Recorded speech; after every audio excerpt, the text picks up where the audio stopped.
आज भारत का युवा देश की जरूरतों को ध्यान में रखते हुए काम कर रहा है। भारत के युवाओं ने मेक इन इंडिया को सफल बनाया है। भारत का युवा लोकल के लिए वोकल हुआ है, एक जज्बा बना है। हमें देश के लिए जीना है, देश के लिए कुछ करना है। खेल के मैदान से लेकर अंतरिक्ष की ऊंचाई तक राष्ट्र निर्माण की भावना से ओतप्रोत हमारे युवा आगे बढ़ रहे हैं, आगे चलते ही जा रहे हैं। यही युवा 2047 के जब आजादी के 100 साल होंगे, विकसित भारत के लक्ष्य की ध्वजा थामे हुए है। और मुझे विश्वास है संगठन, समर्पण और सेवा की ये त्रिवेणी विकसित भारत की यात्रा को निरंतर ऊर्जा देती रहेगी, दिशा देती रहेगी। संघ का इतने वर्षों का परिश्रम फलीभूत हो रहा है। संघ की इतने वर्षों की तपस्या विकसित भारत का एक नया अध्याय लिख रही है। साथियों, जब संघ की स्थापना हुई तब भारत की हालत भी अलग थी और हालात भी अलग था।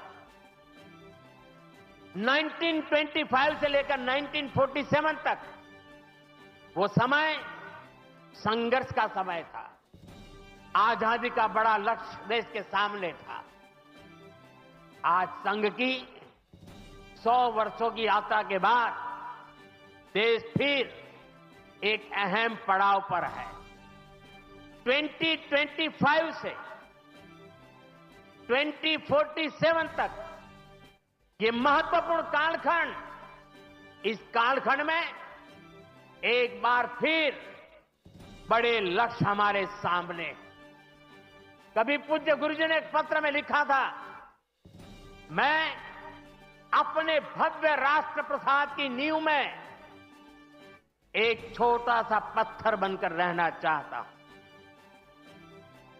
हमें सेवा के अपने संकल्प को हमेशा प्रज्वलित रखना है। हमें अपने परिश्रम को बनाए रखना है।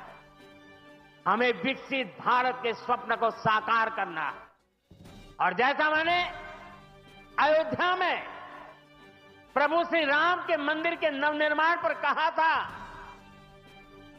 हमें अगले 1000 वर्षों के सशक्त भारत की नींव भी रखनी है।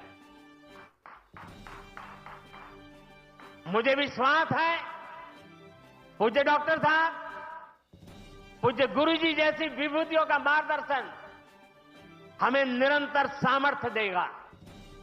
हम विकसित भारत के संकल्प को पूरा करेंगे। हम अपनी पीढ़ियों के बलिदान को सार्थक करके रहेंगे। इसी संकल्प के साथ आप सभी को एक बार फिर इस मंगलमय नववर्ष की अनेक अनेक शुभकामनाएं। बहुत बहुत धन्यवाद।